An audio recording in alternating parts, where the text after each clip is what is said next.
Complete. এই যে ঢেঁড়স ভাজা, শাক ভাজা, এখানে হচ্ছে গিয়ে ডাল হয়ে গেছে। এরপর পোস্তটা করলে মোটামুটি আমার হয়ে যাবে।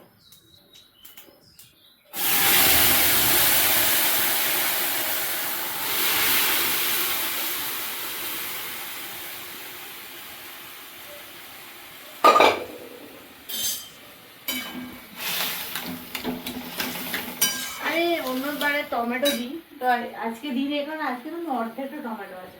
তো রাতে যেহেতু আমি দেখো কি রাতে কি রান্না করবো তোমার দেখাই এখন।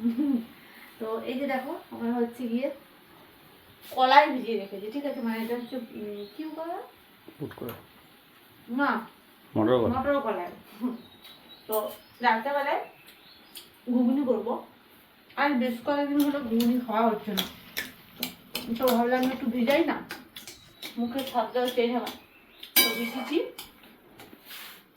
আজকে করবো ঘুগনি, যার জন্য টমেটো দেওয়া, ঘুগনিতে টমেটো না হলে ভালো লাগবে না, পোস্ত দিতে না দিলেও ঠিক আছে।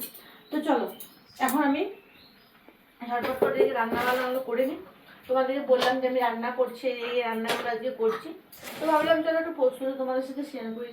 তো পোস্ত আমি করছি, পোস্ত হয়ে গেলে মোটামুটি রান্নাঘরটা ক্লিন করে নিয়ে চলে যাবো। আজকে আম আছে, পাকা আম আর শাক ভাজা, ঢেঁড়স ভাজা, ডাল আর পোস্ত।